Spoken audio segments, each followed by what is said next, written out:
Mesmo assentados, mas sempre, com reverência ao Senhor, nós vamos acompanhar a leitura. Gálatas 3, versículos 1 a 5. Ó Gálatas insensatos, quem os afeiçoou? Não foi diante dos seus olhos que Jesus Cristo foi exposto como crucificado? Gostaria de saber apenas uma coisa: foi pela prática da lei que vocês receberam o Espírito ou pela fé naquilo que viram? Será que vocês são tão insensatos que, tendo começado pelo Espírito, querem agora se aperfeiçoar pelo esforço próprio? Será que foi inútil sofrerem tantas coisas? Se é que foi inútil. Aquele que lhes dá o seu Espírito e opera milagres entre vocês, realiza essas coisas pela prática da lei ou pela fé com a qual receberam a palavra? Vamos orar? Senhor, nós te louvamos porque a tua palavra é viva e eficaz. Pela tua palavra, Deus, o Senhor abençoou e edificou a tua igreja ao longo do tempo. E com esta tua bênção, nós rogamos que assim seja conosco também. Que sejamos edificados, orientados, sustentados e que assim, Deus, a nossa vida, através da tua palavra, seja realmente para o louvor da tua glória, em nome de Jesus. Amém. Quando nós pensamos na proclamação da palavra de Deus, lá no capítulo 55 do profeta Isaías, nós temos algumas indicações muito interessantes, seguindo a nossa liturgia. A partir do versículo 8: Pois os meus pensamentos não são os pensamentos de vocês, nem os seus caminhos são os meus caminhos, declara o Senhor.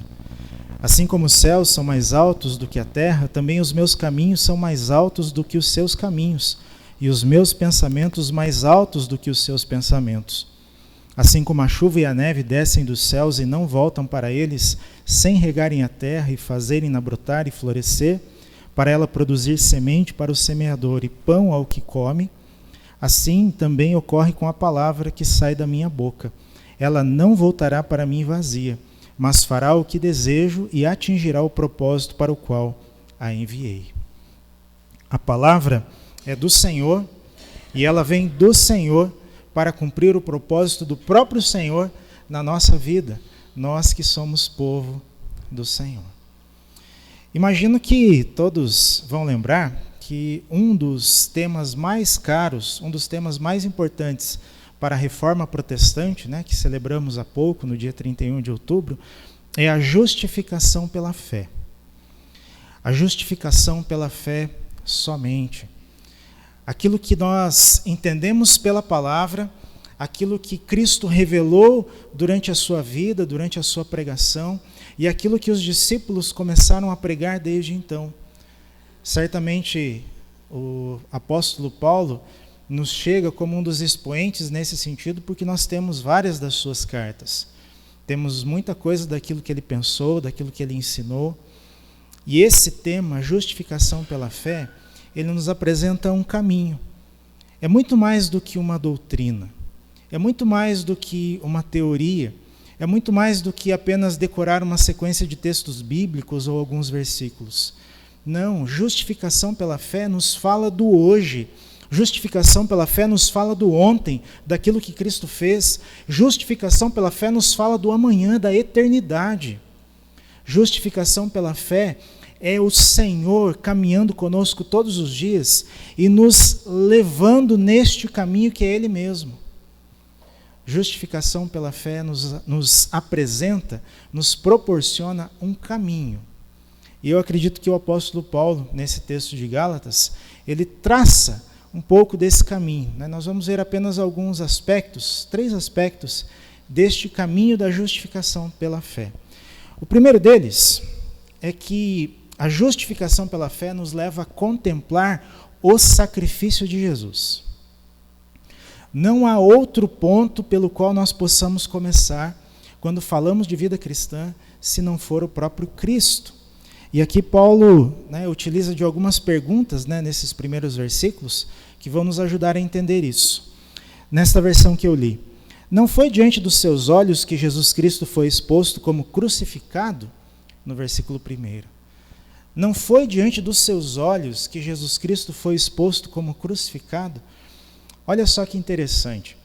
A justificação pela fé é algo tão vivo, tão presente e tão atuante na vida daquele que crê, que é como se nós estivéssemos lá no Calvário no momento da crucificação, quando nós recebemos o Evangelho e o recebemos pela fé.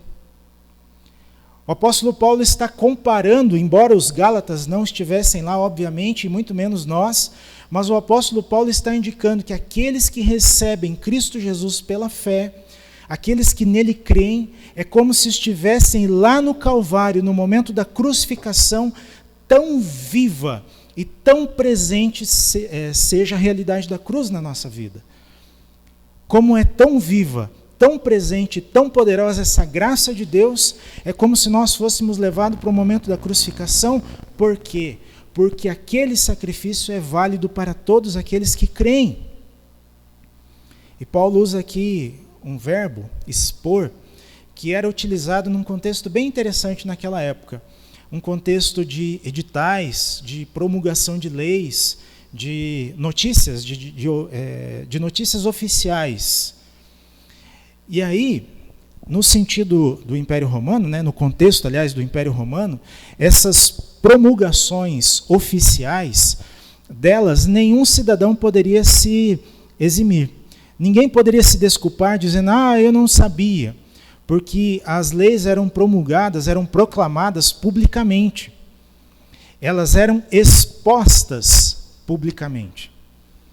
E aqui Paulo está dizendo o seguinte, em outras palavras, o Evangelho foi exposto aos Gálatas de maneira que é como se eles estivessem lá no Calvário no momento em que receberam o Evangelho. E é por isso que Paulo está mostrando tanta admiração, que alguém que recebeu o Evangelho como se estivesse lá no Calvário, de repente agora estivesse abandonando o Evangelho ou enfraquecendo a sua convicção no Evangelho para assimilar doutrinas estranhas, ensinamentos contrários a isso. Para assimilar aquilo que os ensinamentos daquelas pessoas que eram chamadas de judaizantes, ou seja, de pessoas que diziam o seguinte, olha, o Evangelho é muito bom, mas ele não é suficiente sozinho. O Evangelho é muito bom, mas ele tem que estar ancorado nas leis judaicas, em toda aquela série de prescrições judaicas. Então, a lei complementa o Evangelho. E aí Paulo vai dizer que os Gálatas estavam agindo como insensatos. Porque a primeira coisa que o Evangelho nos apresenta é a oportunidade de contemplarmos o sacrifício de Jesus. E é a oportunidade de percebermos como Cristo morreu pelos nossos pecados e ressuscitou para a nossa plena justificação. Já não há mais condenação para aqueles que estão em Cristo Jesus. O próprio Paulo vai afirmar isso lá em Romanos. E aqueles que foram justificados pela fé, agora recebem a paz, desfrutam da paz com Deus. E essa paz nunca foi possível através do cumprimento da lei. Por mais que o oficiante fizesse corretamente o sacrifício, por mais que o ofertante estivesse com seu coração completamente derramado ali, o autor de Hebreus nos ensina um princípio para a vida, que aquilo tudo era apenas uma sombra de uma realidade muito mais viva, muito mais colorida, muito mais brilhante, que é o próprio sacrifício de Jesus. É o fato dele ter morrido por nós e ressuscitado para a nossa justificação. Quando nós entendemos de fato o que é justificação pela fé, nós temos diante de nós a cruz de Cristo e a cruz vazia. Nós temos diante de nós este que é o maior símbolo do cristianismo, e não por acaso, porque ele proclama ao mesmo tempo a morte e a ressurreição, porque ele proclama ao mesmo tempo a consequência do pecado e a graça de Deus. Porque nós estamos com os nossos olhos postos naquele que se sacrificou por nós, assumindo o nosso lugar na cruz. E o Evangelho, então, foi exposto de tal forma que é como se nós estivéssemos lá no Calvário também. Os olhos da fé precisam estar abertos e fixos somente em Cristo. Nada mais que a gente possa fazer como igreja será suficiente ou será necessário para completar o Evangelho. Pelo contrário, o Evangelho é pleno e suficiente, porque o Evangelho é uma pessoa, e essa pessoa é Cristo Jesus. A obra de Cristo, portanto, é para ser contemplada e para ser crida. A segunda questão aqui neste caminho da justificação pela fé é que começa por contemplar a Cristo, mas dá sequência no crescimento através do Espírito. Versículo 3. Será que vocês são tão insensatos que, tendo começado pelo Espírito, querem agora se aperfeiçoar pelo esforço próprio? Jesus já havia ensinado Nicodemos, e com o seu ensino a Nicodemos, a todos nós, que ninguém nasce de novo se não for por obra do Espírito Santo. Naquele contexto, fica até engraçado a gente perceber, né, o diálogo entre Jesus e Nicodemos, porque Nicodemos vai dizer assim, poxa, mas como é possível nascer de novo, né? Será que a pessoa vai voltar ao ventre da sua mãe? E Jesus diz assim, poxa, mas você tem, né, a responsabilidade de ensinar a congregação de Israel e você não entende esse princípio do novo nascimento? Porque não era uma novidade trazida por Cristo, mas desde o Antigo Testamento essa realidade é viva.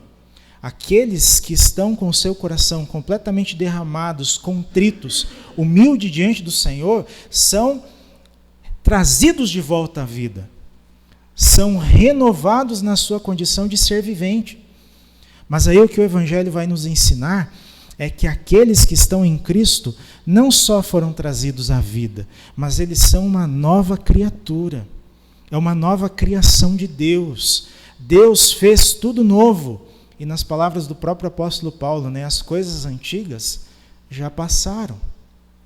Por isso é que não é possível que alguém cresça, desenvolva a sua fé, aperfeiçoe a sua espiritualidade sem a ação do Espírito Santo de Deus.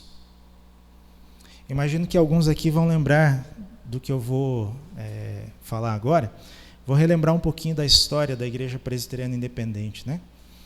Década de 70, né? Finalzinho de 60, começo de 70, houve, principalmente por causa de um movimento de avivamento que veio dos Estados Unidos, um crescente número de pessoas dizendo que aquilo que a Igreja Presbiteriana, de modo geral, a Igreja Presbiteriana Independente, de modo particular, vivia, não era suficientemente claro em relação à doutrina do Espírito Santo.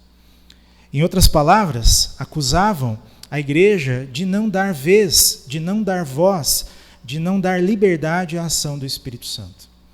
E por conta disso, né, o movimento foi crescendo, muitas coisas estranhas começaram a acontecer, muitas coisas estranhas foram importadas e muita coisa estranha também nasceu aqui no nosso próprio solo brasileiro. E a partir disso houve uma grande divisão na Igreja Presbiteriana Independente. Muitas igrejas sofreram com isso, inclusive a nossa aqui em Ponta Grossa. E a partir de toda essa discussão, algum tempo depois, a Igreja Presbiteriana Independente produziu um documento chamado A Doutrina do Espírito Santo. Esse é um documento muito interessante e muito oportuno de ser lido, porque ele vai resgatar não aquilo que nós temos como tradição por sermos igreja do ramo reformado, igreja presbiteriana independente. Mas ele vai nos trazer à luz o que a palavra de Deus ensina sobre a manifestação do Espírito Santo. E vai nos ensinar que a manifestação do Espírito Santo vai muito além desses atos externos que às vezes a gente identifica como sendo a ação do Espírito Santo de Deus. O falar em línguas, a cura, as manifestações dos próprios dons são parte da ação do Espírito Santo. Mas a ação do Espírito Santo começa na vida de todos nós pelo princípio, nos trazendo de volta à vida, proporcionando uma nova criação, porque não é pelo esforço próprio, não é pela capacidade de convencimento do evangelista que alguém se converte, mas é exclusivamente por obra do Senhor. E aqui nós temos algo muito interessante, porque o nascimento, a concepção de Jesus, melhor dizendo, ocorreu por obra exclusiva do Espírito Santo de Deus na vida de Maria, não foi assim? A vida de todos nós que somos co-herdeiros com Cristo, começa exatamente da mesma forma. Nós nascemos por obra do Espírito Santo de Deus. Obviamente que afirmamos Cristo Jesus como sendo o Filho de Deus encarnado e, portanto, vivendo sem pecado, e começamos essa afirmação pela própria concepção, porque ele foi concebido por obra do Espírito Santo no ventre de Maria. Mas Cristo Jesus vem encarnado para se solidarizar conosco em todas as dimensões da nossa vida, inclusive da nossa nova vida através da nova aliança, porque nós fomos concebidos espiritualmente por obra exclusiva do Espírito Santo. Portanto, a igreja fez um grande esforço para resgatar a doutrina bíblica da ação do Espírito Santo de Deus, da pessoa e da obra do Espírito Santo de Deus. Para falar de um tempo mais antigo, ainda dando exemplo de história, em relação ao seu texto mais famoso, né, João Calvino, aproveitar que a gente está no contexto da Reforma Protestante, João Calvino foi acusado por muitos dos seus opositores por não ter colocado na instituição da religião cristã, ou nas institutas, né, um capítulo exclusivo para o Espírito Santo. E aí, quando lhe davam a oportunidade de falar sobre isso, ele diria assim: então, por gentileza, leia a obra do início ao fim e perceba como do início ao fim o Espírito Santo está presente. Não era possível que apenas um capítulo fosse separado para estudar o Espírito Santo, porque o Espírito Santo de Deus age em todas as áreas, em todos os momentos, em todas as circunstâncias da vida cristã. E é isso que muita gente não entende, que acha que a ação do Espírito Santo se dá em alguns momentos, em outros não. Quando nós entendemos o que é justificação pela fé, nós entendemos que só é possível crescer na vida cristã por obra, por ação, por manifestação do Espírito Santo de Deus na nossa vida. O progresso espiritual que possamos ter só ocorre quando o Espírito Santo de Deus age com eficácia e poder nas nossas vidas. Mas, além de contemplar o sacrifício de Cristo e crescermos na obra ou na ação do Espírito Santo, a justificação pela fé nos apresenta um terceiro momento neste caminho: suportar os sofrimentos. Será que foi inútil sofrer em tantas coisas? Aquele que lhes dá o seu Espírito e opera milagres entre vocês, realiza essas coisas pela prática da lei ou pela fé com a qual receberam a palavra? Versículos 4 e 5. Os cristãos daquela região sul da Galácia, né, lembrando que a carta aos Gálatas não foi escrita apenas a uma única igreja, mas a algumas igrejas que estavam na mesma região ali da Galácia, estes cristãos sofreram muita oposição. Oposição por parte do judaísmo institucionalizado e, mais tarde, oposição por parte do próprio governo romano. E este sofrimento, muitos deles estavam suportando, mas outros começaram a fraquejar, a vacilar, a tropeçar. E a gente entende por quê. Num contexto onde a religião judaica era institucionalizada, né, ou era aceita, era admitida, ser um judaizante, ser um judeu praticante, não trazia consequências graves para eles, além do fato de terem que ser submissos ao governo de Roma. Agora, ser cristão começava a gerar um problema, porque os judaizantes, os judeus praticantes, acusavam os cristãos de pertencerem a uma seita. E uma seita das mais problemáticas, porque eles diziam que Jesus Cristo era o Senhor e, portanto, se negavam a confessar César, o imperador romano, como Senhor. E mais, muita mentira era contada. Então dizia-se que estes cristãos se reuniam para planejar um levante contra o governo romano. E aí Roma, obviamente, não admitiria qualquer tipo de manifestação contrária ao seu governo. E reprimia isso com violência, reprimia isso com muita eficácia do ponto de vista militar. Então, algumas pessoas começaram a considerar que, para ter uma vida mais tranquila, era melhor ser reconhecido como judeu praticante do que como cristão. E é por isso que Paulo está dizendo isso para a igreja, né? Ora, eu estou espantado com vocês e vocês estão se mostrando insensatos, porque vocês começaram bem, começaram no Espírito Santo, começaram pela contemplação da obra de Cristo, começaram no Evangelho e agora estão migrando para a lei, estão retrocedendo, e apenas para que tivessem uma vida um pouco mais confortável. E aí Paulo vai lembrar nesse momento aqui os milagres que Deus tem operado na vida da sua igreja, porque todos aqueles que enfrentaram os sofrimentos com fé, fizeram isso por obra do Senhor na sua vida, fizeram isso capacitados, fizeram isso abençoados, fizeram isso sustentados pelo Senhor. Foi a ação de Deus na vida da igreja e sempre continuará sendo a ação de Deus na vida da igreja. Por que é que ainda hoje nós temos notícias, e pela graça de Deus nós temos notícias, de igrejas que permanecem firmes, mesmo nos contextos de maior oposição ao cristianismo? É porque o milagre de Deus continua acontecendo, é porque os pés daqueles que creem em Cristo estão firmados na rocha, que é o próprio Cristo. E é o Senhor quem nos capacita a suportar os mais diversos sofrimentos. E mesmo nós, que não vivemos aqui exatamente num contexto de oposição, mas temos outros obstáculos para suplantar. Se não fosse a ação do Senhor na nossa vida, nós não seríamos capacitados a superar esses desafios, nós não seríamos capazes de sofrer em nome de Cristo e permanecermos alegres, permanecermos cantando. Ainda ontem a gente estava lembrando aqui no encerramento do jejum, na devocional de encerramento do jejum, que o fato de nós cristãos cantarmos em cultos fúnebres já é um testemunho vivo da ação do Espírito Santo de Deus na nossa vida. Quem é que canta enterrando um parente, um ente querido? Somente aquele que pode estar plenamente sustentado pelo Senhor. Somente aquele que é capacitado pelo Senhor a enfrentar o sofrimento. Isso não quer dizer que o cristão é melhor do que qualquer outra pessoa.